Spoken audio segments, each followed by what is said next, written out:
Hello friends, welcome back to my channel. இந்த வீடியோவில் நம்ம வயர்லெஸ் மைக்கோட அன்பாக்சிங் தான் பார்க்க போகிறோம். வாங்க எப்படி இருக்குது என்னென்னு பார்த்துடலாம். பாக்ஸில் என்னென்ன கொடுத்துருக்குறாங்க, எப்படிலாம் யூஸ் பண்ணணும் அப்படின்றத பார்த்துடலாம். இதோட ப்ரைஸ் பார்த்தீங்கன்னா 300 ருபீஸ் வருது. இது இந்த பாக்ஸுக்கு ஒர்த்தா இல்லையா, இதை வாங்கலாமா வேணாமா அப்படிங்கிறத கமெண்ட்டில் சொல்லுங்கள். நம்ம சேனலை சப்ஸ்கிரைப் பண்ணிடுங்க, வீடியோவுக்கு ஒரு லைக் பண்ணிடுங்க. பாக்ஸ் ஓப்பன் பண்ணிக்கலாம். பாக்ஸில் என்னென்ன கொடுத்துருக்காங்க, 2 டிரான்ஸ்மிட்டர் கொடுத்துருக்குறாங்க, ஒரு ரிசீவர் கொடுத்துருக்குறாங்க. இந்த ரிசீவர் வந்து 3 பின் ரிசீவரு. நம்ம சி டைப்புக்கும் யூஸ் பண்ணிக்கிறலாம், ஐஃபோனுக்கும் யூஸ் பண்ணிக்கிறலாம். அப்புறம் நம்ம கேமராவுக்கு எதுக்கு வேணாலும் யூஸ் பண்ணிக்கிறலாம். 2 ஃப்ளிப்பி கவர் கொடுத்துருக்குறாங்க, அவுட் சைடில் யூஸ் பண்ணக்கூடியது. ஒரு யூஎஸ்பி அடாப்டர் கொடுத்துருக்குறாங்க.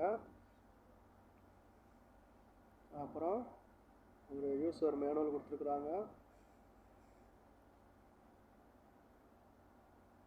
வேறு என்னது, ஒரு டைப் சி சார்ஜிங் கேபிள் கொடுத்துருக்குறாங்க. வாங்க மைக்கை ஆன் பண்ணி எப்படி இருக்குன்னு பார்த்துடலாம். மைக்கை ஆன் பண்ணுறது ரொம்பவே ஈஸி. ஜஸ்ட் ஒரு 2 செகண்ட் ஹோல்ட் பண்ணோம் அப்படின்னாலே ரிசீவரும் மைக்கும் ஆன் ஆகிடுது. ஒரு 2 ஹவர்ஸ் சார்ஜ் பண்ணோம் அப்படின்னாலே ஒரு 9 ஹவர்ஸுக்கு யூஸ் பண்ணிக்கிறலாம். ஃப்ரெண்ட்ஸ், இப்போ மைக்கை ஆன் பண்ணி பேர் பண்ணியாச்சு. நான் முதல்ல பேசுனதுக்கும் இப்போ பேசுகிறதுக்கும் எவ்வளோ டிஃப்ரெண்ட் தெரியுது அப்படின்றத நீங்களே பாருங்கள். யூஸ் பண்ணுறதுக்கு ரொம்பவே நல்லா இருக்குது. ஒரு சின்னதாக எரேசர் சைஸில் தான் கொடுத்துருக்குறாங்க. ஒரு 300 ருபீஸுக்கு இந்த மைக்ரோஃபோனு ஒர்த்தா இல்லையா அப்படின்றத கமெண்ட்டில் சொல்லுங்கள். டிஸ்கிரிப்ஷனில் லிங்க் தரேன், வேணுங்கிறவங்க செக் பண்ணி பார்த்து வாங்கிக்கிறேங்க. 3 பின் ரிசீவர் அப்படின்றனால நம்ம சி டைப் மொபைலுக்கு யூஸ் பண்ணிக்கிறலாம், நார்மல் மொபைலுக்கு யூஸ் பண்ணிக்கிறலாம், ஐஃபோன் வச்சுருந்தோம் அப்படின்னா ஐஃபோனுக்கு யூஸ் பண்ணிக்கிறலாம், கேமராவுக்கும் யூஸ் பண்ணிக்கிறலாம்.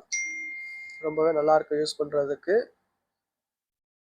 இதே மாதிரி இன்ட்ரெஸ்டான வீடியோவை தெரிஞ்சுக்கிறதுக்கு நம்ம சேனலை மறந்துடாமல் சப்ஸ்கிரைப் பண்ணிடுங்க. அப்படியே வீடியோவுக்கு ஒரு லைக்